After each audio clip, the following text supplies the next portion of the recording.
So Rocky IV comes out, and I think it was a giant success when it came out. Oh yeah, I think it was especially. It was like that was like striking while the iron was hot. Like everybody was so pro America. I was a kid, so I saw it. You saw it in theaters, and you were like, Rocky, stop fucking communism. Like this is. Yeah. I don't care. Like that should be taught in history books. Like so. But then years later they start doing the Creed movies. Yeah. Which the first one is great. I think the first one's fucking fantastic. I think it fit right into all it tapped into what made that first movie great. It really did a good job. It humanized the characters, even though, especially because Stallone's character's been through a lot of weird plot. Like, remember when he was like kind of autistic in one movie, and then he was like, "I'm fine." Like, this is whatever. Like, See, after Rocky IV, I was sort of out. I was like, not a lot of people like out. After that, I was like, I'm done. And 5 is kind of dumb, although it might have one of the best mix scenes ever. And then they made Rocky, whatever it was. Rocky Balboa, which was actually pretty decent. Right. It was like a by the numbers. It reminded you why you like Rocky so much. Right. It wasn't necessarily a genius film, but like it was definitely like it felt like a Rocky movie. And it was at the time, like especially at the time, it was really cool to see Stallone kind of like, and they had a great. They found the balance between montage and story, right? Like because people will watch a story about a guy who's like, I think I got one more in me, and you know what that is a movie. That's a movie of speeches. He gives 1,800 speeches in that movie. My God. He fucking he yells at his son. He's like, "Let me tell you something you already know. The world ain't no sunshine and rainbows." And he's in front of the boxing commission. He's like, "Don't any of you ever have a dream in your life?" Like he just fucking monologues his way through this film. And then finally, he's like, "I'm gonna fight Mason the Lion Dixon." And then they have this really cool moment. They got gritty. They shot it gritty. It looked gritty again. It looked like washed out.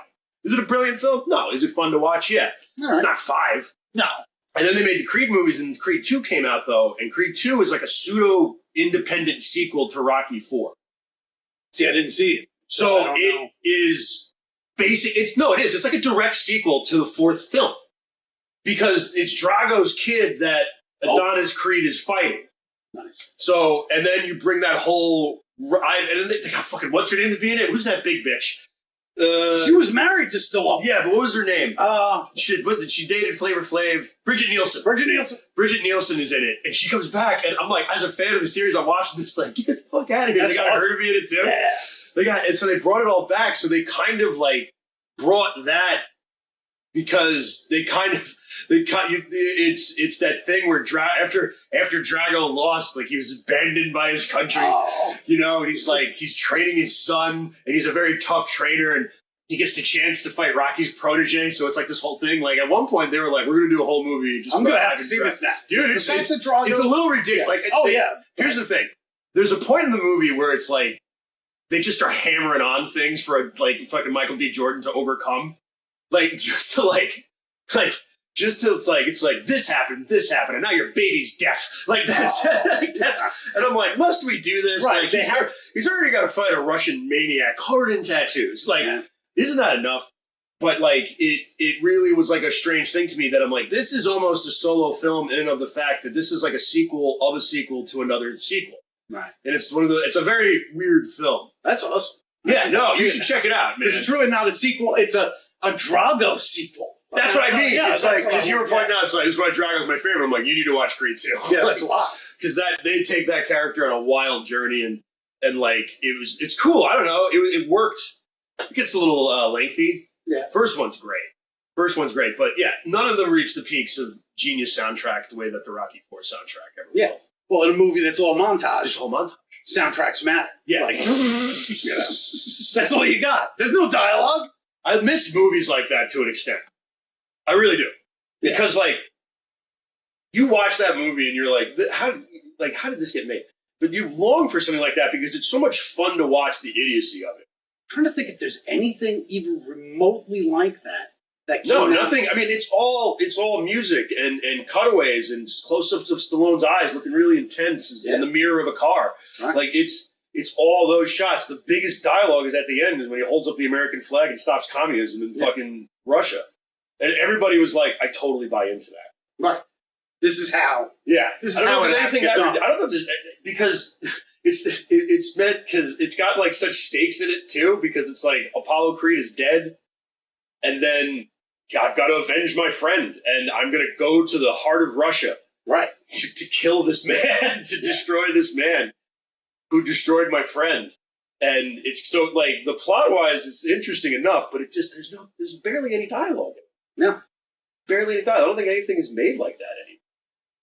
No, I'm trying to think of a movie that's basically just like even the Marvel films. There's not like I don't even know if montages exist like that anymore. I don't think montages.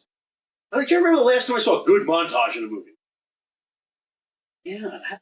The superhero thing now is to do the suit up thing. That's what they do. The whole thing where they get the suit and they're like, there's no like right, and they do that, but that's like what 45 seconds or a minute and a half or 2 minutes. Yeah. Set up kind of but not like a full length song every 10 minutes or whatever. Yeah, every 10 minutes.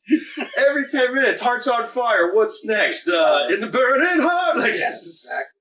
And there's the thing about songs from that era too. There's something about it where like, there's bands don't exist like that anymore. Where it's like, I don't know how to describe white guy operatic singing. Yeah, where it was just like they are in the burning heart. They are going for it in that song. And if you read the lyrics are just like they're ridiculous. Yeah, like you could never say them if you just read them without singing them. You'd never say them with a straight face.